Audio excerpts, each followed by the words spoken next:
Well, obviously there he is, right there in the center. How many people know who that is there in the center? Anybody know his real name? All together now. Thank you. You'd be surprised, maybe you wouldn't be, how many people here in the town of Cody don't know his name. So our new museum will help correct that error. So what went on behind the curtains at Buffalo Bill's Wild West show? Especially with all those good-looking cowboys and cowgirls together. And I should say this is a PG presentation. Maybe sometime we'll do the version for those 17 and older. But nothing in here should offend or embarrass anybody other than perhaps me. So with that in mind. Well, let's find out. I love, this is one of my favorite illustrations. This is out of a Chicago paper from 1893, and these poor ladies were unable to get in to see Buffalo Bill's Wild West, so they took it upon themselves to pull a board off the fence and let's go, girls. So let's go. We'll find out what happened. This first story is told by William F. Cody himself, and it's kind of a segue into what's going to happen. And the setup for this is he's being interviewed by a newspaper, and he's talking about how he had been a guide for so many Englishmen here in the United States. And he says, before I got into the show business, as you must have suspected, I conducted a great many parties of noble young Englishmen, all through the Black Hills, the Yellowstone country, the Little Missouri, and the Little Bighorn countries. Well, they were mostly quiet, good-natured fellows. They kept me shooting to get skins, antlers, and such like for 'em. And I prided myself on keeping 'em out of trouble with Injuns and grizzlies and such. But now I find these quiet chaps have come home and figured as heroes of every kind of scrimmage. Every skin was the natural focus of a stack of lies, and every horn is hung with a dime novel of the most sensational kind. And I'm expected to back 'em all up and add more gory particulars. It's rough on an honest frontiersman, but I do it. What, sustain wholesale lies? Asked the reporter. Well, it's like this, said Bill with a faint blush. It's mostly a young gal with glowing eyes who's been lied to that asks me about the truth. And I ain't got it in me to take her vision away from her. And then he added in a dreamy way, after all, it's all going to help the show. So we'll stretch the truth a little bit here, but it's all going to help the show. So, William F. Cody, Buffalo Bill, was somebody with tremendous charisma. We actually have stories about him commenting on beauty and on his complexion. And in fact, he was interviewed by a woman reporter in 1894, and she came in and he was expecting to get all sorts of questions about his service during the Indian Wars and all of his exploits, and she started talking to him about his complexion. And he seemed somewhat perplexed by that, and told her that it was because of his good breeding and being outdoors so much. And then he went on to talk about the kind of women he liked. So here's William F. Cody talking about his favorite women. I've seen women of all nations. Of course, I think the American women are the finest in the world, but next to them, I like the English best. They're more of my sort. They're good sports in every way. Brave, sensible, strong, good comrades, and fair opponents. Take the English woman's complexion, which is acknowledged to be better than the American woman's. It comes from her out-of-door life. And those English women love horses. I like anybody that does that. My, but those English women can ride. And they're sensible enough to ride in the only way a woman should, and that is astride. What sort of a way is it to ride a horse side saddle? I used to think that a woman in one of those long riding habits, riding in the old-fashioned way, was the prettiest sight in the world. I still think she is pretty, but she is nothing compared to a woman riding astride. When a woman has learned to ride that way, she is as far ahead of a man riding as a swallow's flight beats a duck. It's beautiful to see her. I guess I am just a bit gone on the English women. What about the French? Oh, they're too much like a plum firecracker. They go off all of a sudden with a bit of fuzz and fuse and flurry, and that's all there is to them. Fizz, ziz, bang, and it's all over. No, sir, give me the English women all the time. So he made clear where his sentiments lay. As I said, he was a man of great charisma. You kind of get that sense looking at him. And he was very vain, as you might imagine. He had this beautiful hair and stood very tall. And a lot of women admired him for his beautiful hair, which would fall down over his shoulders. This is a story told by a friend of his who took him to see a play in New York.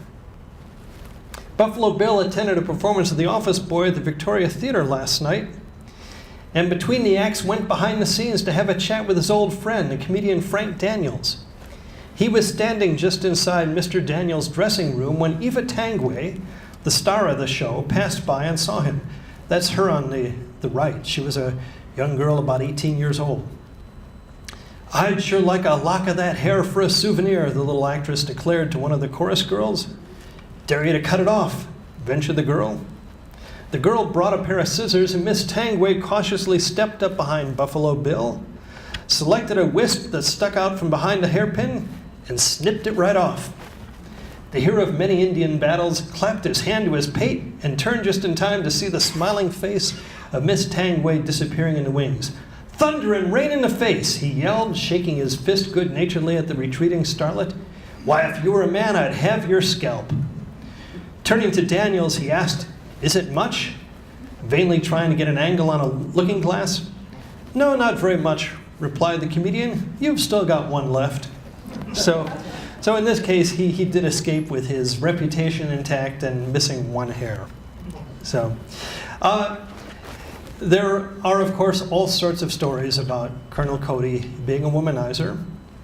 He had a rocky, turbulent marriage, got married when he was very young to a woman named Louisa Frederici, and they just probably were not meant to be with each other. She was a middle-class woman, came from St. Louis, from a kind of privileged existence, and here she meets this kind of rough and tumble cowboy who wants nothing better to spend his life out on the plains. And within a few years of their marriage, they began to kind of drift apart. There are all sorts of rumors and stories. We know of one actual case in which Buffalo Bill did have a companion, and her name was Viola Clemens.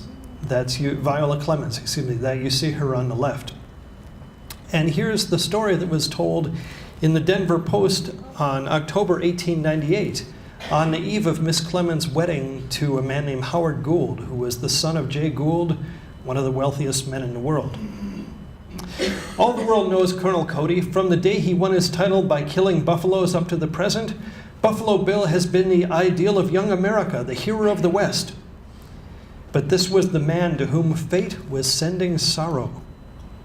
Miss Viola Clemens, the actress, was appearing in Manchester, England, in such plays as The White Lady and Romeo and Juliet. She came one day to the Hotel Cecil, where Colonel Cody was staying, and there she met Miss Irma Cody, his daughter. She offered to chaperone her to a little entertainment that evening. Miss Cody brought her father along, and it was a case of love at first sight on the part of the Colonel. He became more enraptured with Miss Clemens, the more he saw of her. Miss Clemens would regularly attend the matinees of the Wild West, and Buffalo Bill reserved for her his most winning smiles, and to her doffed his hat at each round of applause. Putting aside for the time all wishes of his own to make her his wife, he gave her the opportunity of her life to star throughout the United States and make a name for herself both here and abroad. It is said that he lost at least $70,000 by the venture. Reality was she was a pretty crappy actress, but he invested lots of money in trying to make a career of her, and it didn't work. He lost more than the money, one spring afternoon, when Howard Gould, then a young man just coming of age, entered a box near Viola Clemens at Buffalo Bill's Wild West. From that moment on, there was no other woman in the universe for Howard Gould, and he became Miss Clemens' all in all. That afternoon, when Buffalo Bill galloped into the arena, the Wild West announcer told the audience that he was riding his famous horse Miles, who has never been known to stumble or make a misstep in the 14 years he has carried Colonel Cody safely through thrilling and exciting experiences. All this time, while Colonel Cody was bowing and graciously acknowledging the storm of applause, his eyes were on the box in which sat the queen of his heart, Viola Clemens, and next to hers, the box of Howard Gould. He saw the two lovers gazing deeply into each other's eyes. It meant the loss to him of everything the world holds dear. But the colonel was too well-bred a man to allow his feelings to gain the mastery. With sinking heart, with the intuition that his happiness must be forever in memory only, he showed no signs of suffering. Turning his horse toward the open space, he started at full speed. But Miles, realizing that the opportunity of making history had come, conveniently stumbled, throwing the gallant Cody on his neck. "That 14-year-old story don't go," said the announcer in a stage whisper, and the crowd enjoyed the joke immensely. So poor Buffalo Bill lands on his neck in the arena in front of the woman who he loved, and she and her new suitor are there, all eyes on poor Colonel Cody. It ended badly. And years later, Howard Gould was in a divorce case with Viola Clemens, and Buffalo Bill's name was dragged into it, and that was one of the things that triggered his own divorce case when his wife Louisa and he went at it. He lost the suit, and they actually wound up reconciling in 1910. I mentioned William F. Cody's daughter Irma. He actually had 4 daughters, of whom only Irma survived and outlived him. She actually died herself in 1918. And so Louisa Cody, Colonel Cody's widow, was left to raise Irma's 3 little children, and she had the sad honor, if you will, of outliving all of her children. But Irma Cody was this really striking young woman, and she traveled quite often with her father when Buffalo Bill's Wild West performed. And this is what happened when they were in Brooklyn performing. This is told by one of Colonel Cody's, Buffalo Bill's publicists for Buffalo Bill's Wild West. "I remember only a few occasions when William F. Cody lost control of his temper. One time happened with a Boer war veteran, one Vanderloo. He had been a field cornet in the Boer army and was really a striking figure. He hadn't been with the Wild West show more than a few weeks, however, when he fell in love with Irma, Cody's daughter, who was then, I should say, no older than 15. When Vanderloo proposed to her, Irma took it as a huge joke, and to carry it further, suggested that Vanderloo might wish to ask her father's hand for her hand in marriage. And so, with all the timidity of a lover, and with the courtly formality of the continent, Vanderloo put the question to the former frontiersman.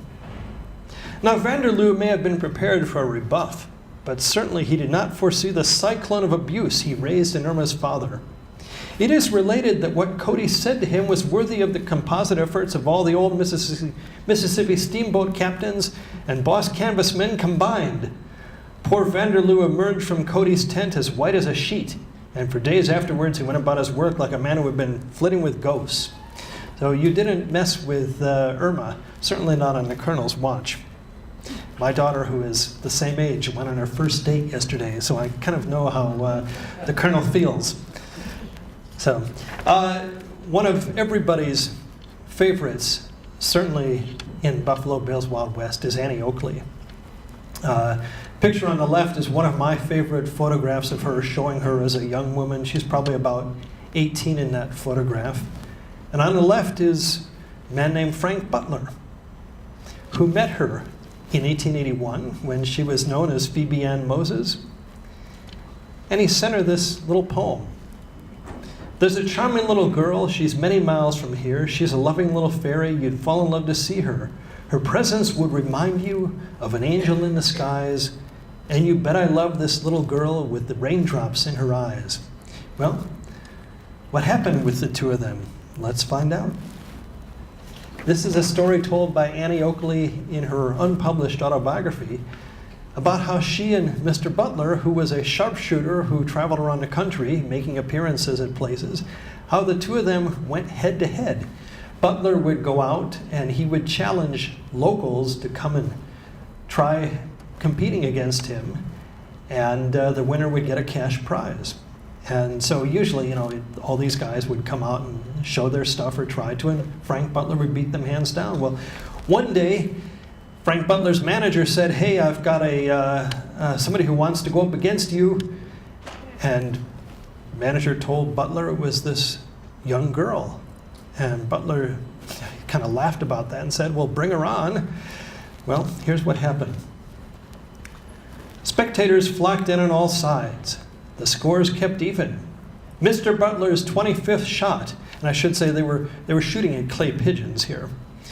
Mr. Butler's 25th shot, a quick climbing right quarterer, fell dead about 2 feet beyond the boundary line. I had to score my last bird to win.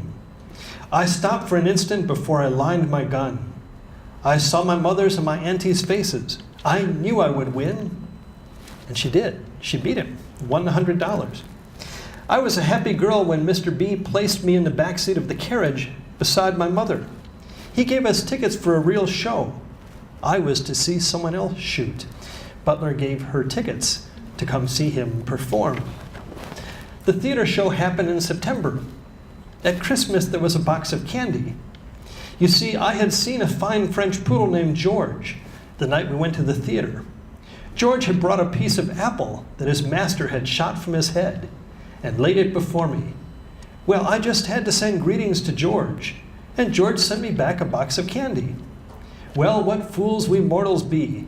That poodle led me into signing some sort of alliance papers on August 23rd, 1876, that tied a knot so hard it has lasted some 50 years. And indeed it did. They were married for over 50 years until they both died within 3 weeks of each other in 1927. He first and she went first and then he followed 3 weeks later. So I had this very close and warm and loving relationship, all because of this poodle named George. Well, Annie Oakley, Phoebe Moses, better known as Annie Oakley, went by her stage name, Annie Oakley. Frank Butler became her manager, but almost everybody didn't realize that Annie Oakley was married. You've got this very attractive woman who is a great shooter and very famous, and as you imagine, a lot of men took an interest in her. Well, here's how Miss Oakley handled marriage proposals. All outstanding artists receive many proposals and offers of marriage. I myself have received thousands of them. One came in a letter from a French count who had watched my performance each day for a month. He said that he sat in that arena watching the girl whom he had dreamed of someday taking off to France to meet his mother. He said that as he knelt upon satin cushions, he would probably announce, "My wife, the Countess," as he placed upon my head the diamond tiara that had been in his family for 2 centuries. Upon receipt of that letter, Mr. Butler answered him, assuring him that we were in fact married. Another letter bore a photograph from a Welshman who got right down to business. He had seen me shoot. Would I marry him? He had put aside a little money and guessed that I had saved up some. Yours until death do us part. Signed, your darling Ducky. Now, if I had been a spinster of 80, toothless, and had long since lost my last chance of connubial felicity, I could not have said yes after one look at his pointy chin. I asked my husband to come to the arena with his rifle and hold the photograph for me. He held it by one corner, while I sent a .22 caliber bullet through the place where brains should have been. I then wrote across the narrow chest of the rest of the picture, "Respectfully declined," and off it went. Then there was the letter from a boy who said that he had not missed one of my 2 daily performances in London ever since the Wild West show opened there, that I was the nicest girl he could ever love, and that he never dreamed until that day that there was another in my life. He said that he was leaving for South Africa, as he could not keep away from the show tent if he remained in London. This poor man with a broken heart. A month later, a woman of breeding came to call on me.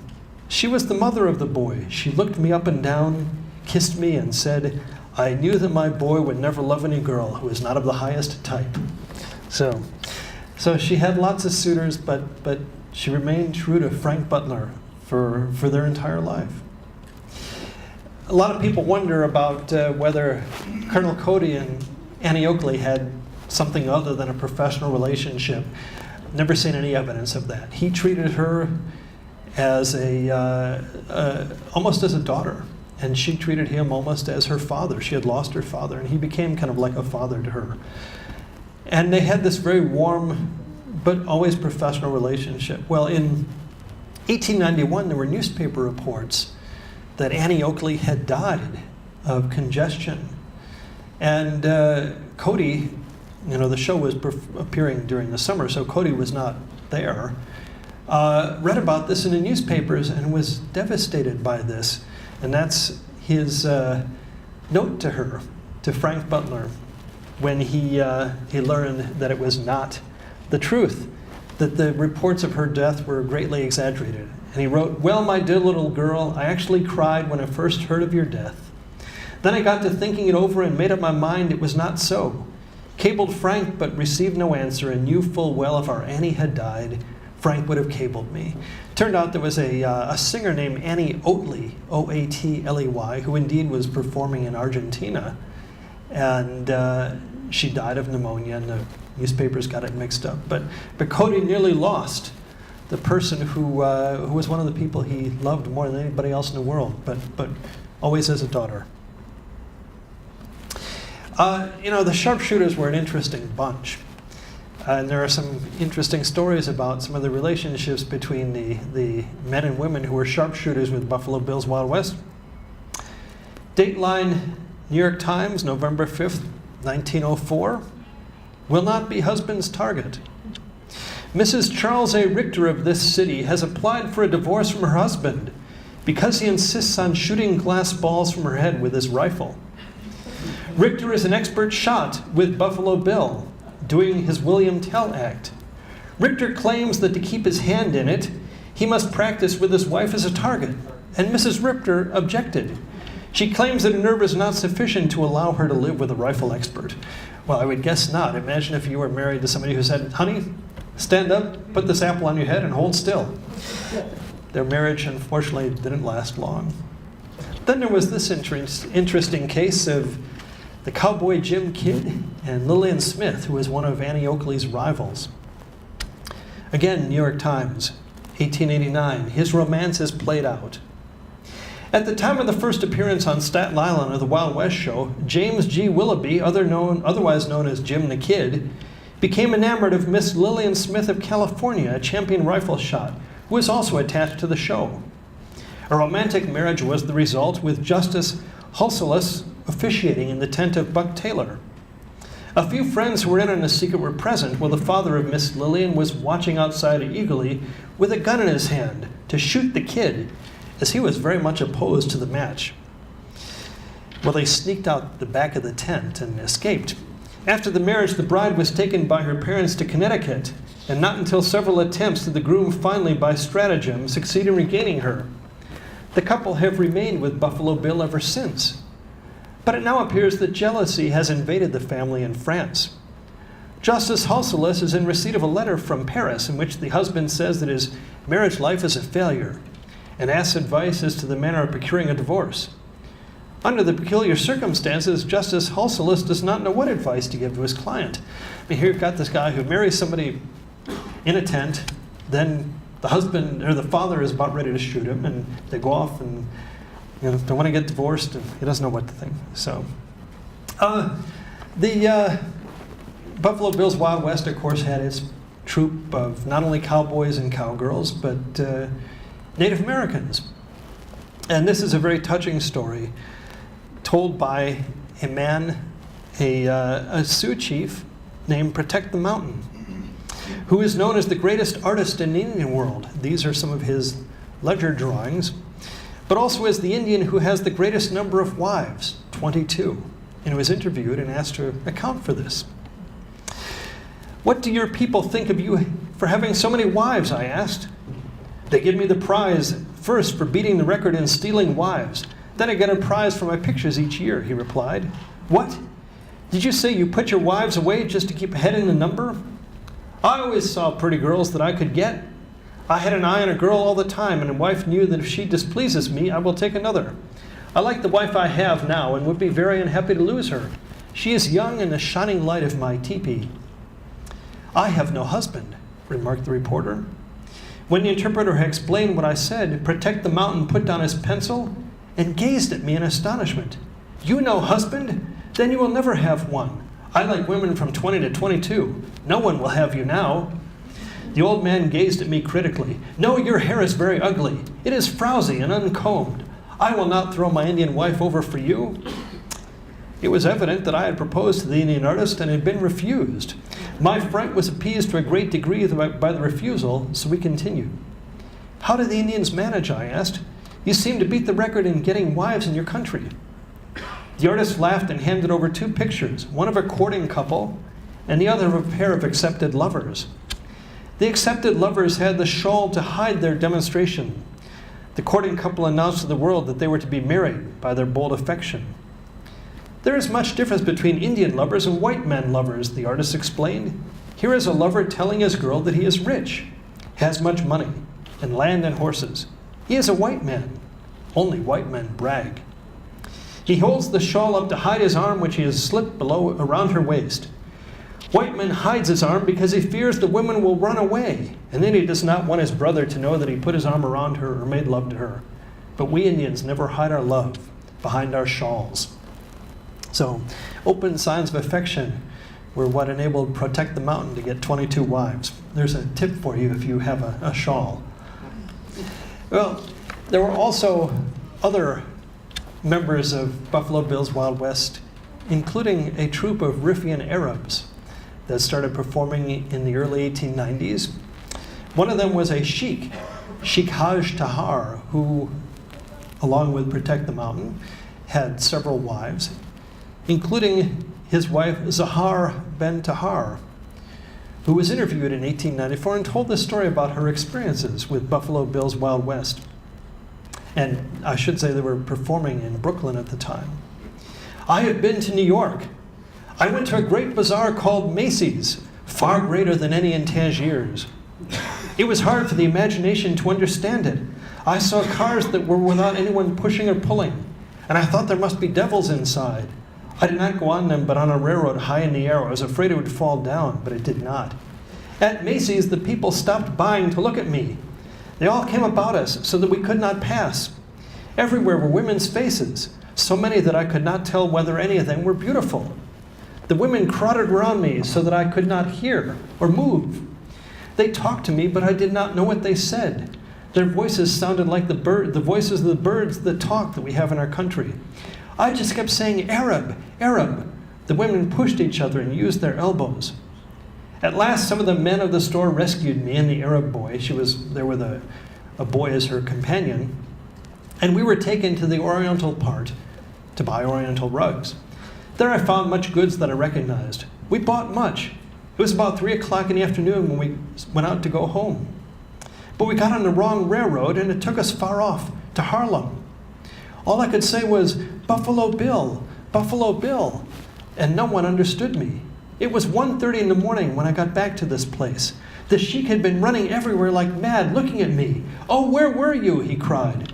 'See,' I said, 'I have bought everything in the city, and here is the bill.'" So she spent her time buying as much as she could at Macy's, and then, as a good wife would do, gave her husband the bill. So, of course, there were, with Buffalo Bill's Wild West, lots of cowboys and lots of cowgirls. And they were forever trying to impress one another and to impress the colonel with their exploits. And the cowboys in particular had a reputation for being womenizers and for looking after young women who would come to see the show. Here's a story told by Harry Webb, who was one of the cowboys with Buffalo Bill's Wild West, about how they would go to try and get free passes for their dates, free passes to the show from the colonel. "We soon wised up, even to working the colonel out of a ticket for someone, usually a girl, who wanted to get in to see the show, a habit we worked at over time. Our pitch never varied. We had run across an aunt and uncle, or a cousin or two. The old colonel never once during the season refused us, but we were not fooling him one bit. As he initialed the free passes, he would usually say, "It sure does beat hell. How many relatives you dank cowpunchers run into way back here?"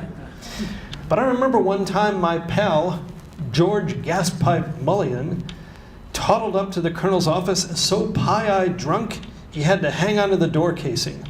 "Colonel," we heard him say, "could I get a couple of comps for a couple of floozies I got waiting out here?" We could hear the colonel chuckling for some time after Gaspipe had left. He was used to lies, but I guess this was the first time he'd had the truth sprung on him. So, one of the cowgirls who used to play hell with the other cowboys was Goldie Griffith, who they referred to as a real heller. And here's what Harry Webb had to say about his old friend Goldie and what she did to his poor pal Gaspipe Mullison. One of the bronc riding cowgirls was a pretty thing, but a terror when it came to playing jokes on us cowboys. Goldie often worked it over on some of us. In St. Paul, where we spent several days, my partner Gaspipe Mullison and some girl had become so enamored with each other, she brought her mother on Sunday to meet her cowboy friend. The tents and arena were directly below a street, and seeing the girl and Gaspipe and his future mother-in-law at the street railing, Goldie, who was brushing her hair outside the dressing tent, decided she was going to do something about it. Climbing the steep bank, she started screaming and whacking Gaspipe with her hairbrush. "Don't you dare strike me again!" she screamed. Poor Gassy grabbed her arm, trying to calm her, only to make matters worse. "Here you promised to mind the baby, but instead you're up to your old tricks. I'm going to divorce you," she blubbered, "and this time you won't talk me out of it." With that, she ran crying back to her tent. Gaspipe was furious and started heading back to the grounds. His girl's mother yanked her sobbing daughter along and yelled at the befuddled man, "You can't explain anything. I always heard cowboys were liars and no goods, and the worst fiends God ever put breath into." Colonel Cody was writing in his nearby tent and hearing the screaming and Gaspipe's shout, came rushing out. As Gaspipe reached the grounds, Cody halted him. "Cowboy," he boomed, "you could be discharged and fined for molesting that girl up there. Molesting her, hell! That damn Goldie was..." Goldie came out of her tent laughing. "Colonel Cody," she said, "I was just having fun with Gaspipe.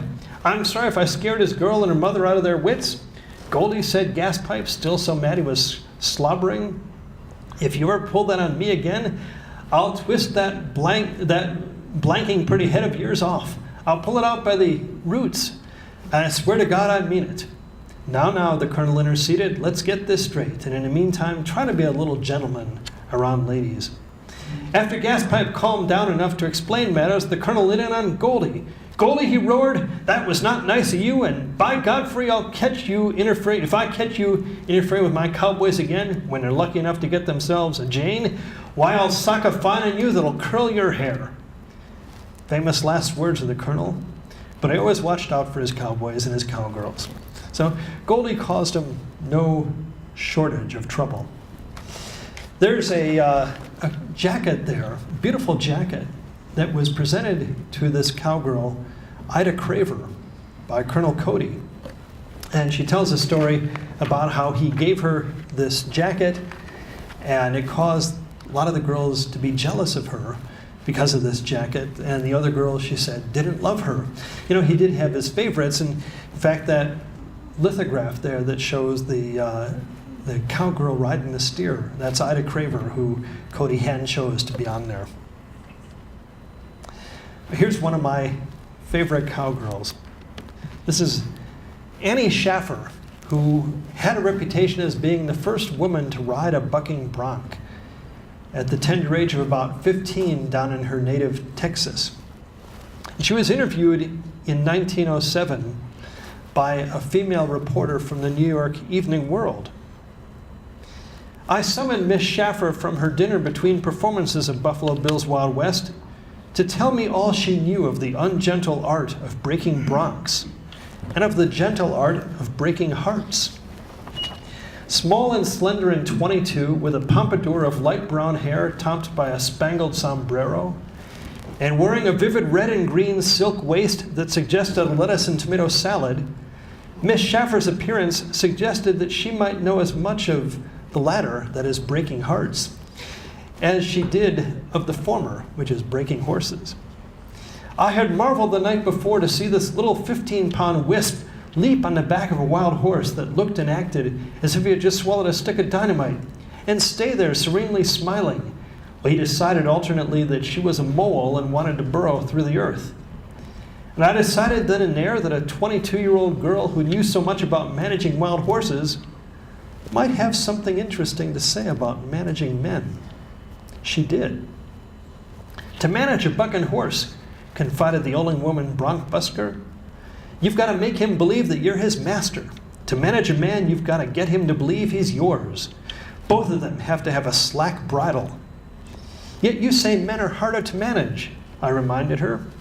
I've never seen the bucking horse I couldn't manage, said the pride of the prairies, and I've never seen the man I could. You see, I know all about horses. I was born on a ranch and never left it till I came with a show. I broke my first bucking horse when I was 12 years old. I've ridden bucking steers. I've been in a lot of roundups with the cowboys, and I've helped them brand horses and steers. And no cowboy has ever branded you, I asked. Perhaps you'll marry an Eastern man? Oh no, said the only lady bronc buster. I like cowboys best. But I've yet to see the brand I'd be willing to ride. I've had several offers, but I would not like to give up my work. And I don't know if I could manage a bucking man. Men are a good deal like broncs. One day you think you got them trained to eat out of your hand. The next day they look at you as if they had never seen a bridle before. Some of them are natural-born outlaws. An outlaw is what you call a bucking horse you can't do nothing with. We just leave them out in the field and catch one now and then when we want to have fun with them. But they're no good. And men? I interrupted. What about men? Oh, men, shrugged the lady bronc buster. Some of them are like cow ponies. Too tame to be interesting. Some are bucking broncs that you can't be sure of for a minute. And, well, I guess the rest are just outlaws, but I like them just the same. Yes, I said as we shook hands and parted, so do I. So, get your love advice from Annie Schaffer. The last story here is a story about a cowboy and a cowgirl, actually a Rough Rider with Buffalo Bill's Wild West, and the cowgirl and how they became the romance of the Wild West season. This is the New York Journal for 1898. A romance is budding amid the dust and tan bark of Colonel Cody's Wild West show and Congress of Rough Riders. It is a story of how Venus followed in the wake of Mars and proves that if young people of marriageable age and personal attractions discuss the Cuban situation, heart complications are likely to follow. That's a reference to 1898 being the year that we invaded Cuba during the Spanish-American War. The hero of this tale of patriotism, rough riding, and hearts is handsome Sergeant Hugh Thomason. The heroine, winsome Blanche McKinney, the queen of the cowgirls. Sergeant Thomason is tall, straight as an Indian, blue-eyed, and fair-haired, with the bronze of the West on his face. He is a graduate of the Michigan Military Academy. He has all the bravery of his native Tennessee country. Queen of the cowgirls, Blanche McKinney is tall and slight. Her figure sways like a reed under a blowing wind. Her face is a pure oval with a youthful roundness of the cheeks and of a reddish-brown tint, framed in dark brown hair, with a few insurgent ringlets wandering out upon her forehead. She walks with a free, gliding motion, suggestive of the boundless liberties of her western prairies. She sings prettily in a clear, flute-like soprano. She is an accomplished pianist. She embroiders. She can broil kidneys. In short, she would make an excellent housewife. Sergeant Thomason is young, brave, and ambitious. Miss McKinney is young, attractive, and worldly. Both are favorites of the gallant Colonel Cody, and both had heard much about each other before their meeting 2 weeks ago. Each was distinctly interested in the other before and on sight. They met on the Tynebrack one evening after a performance. The sergeant doffed his cap. The cowgirl looked up at 6'2" and smiled engagingly. The first 2 minutes they talked of the weather and show business. The next 2 minutes they told each other why they were with the Congress of Rough Riders. The sergeant desired opportunities for travel. The Western girl wanted to raise her record of horsewomanship by a season or two of emulation of the other Rough Riders. Then they fell to talking of the suffering Cubans. The sergeant noted that Miss McKinney's hazel eyes filled with tears at thought of the wicked revolutionaries. He liked this. Men, you see, don't like to be deluged in tears, but not one among them but likes to see the soft moisture of pity in beauty's eyes. The sergeant remarked that Governor Bob Taylor of Tennessee had promised to make him a colonel in the event of a war with Spain. Will you go? Demanded the girl.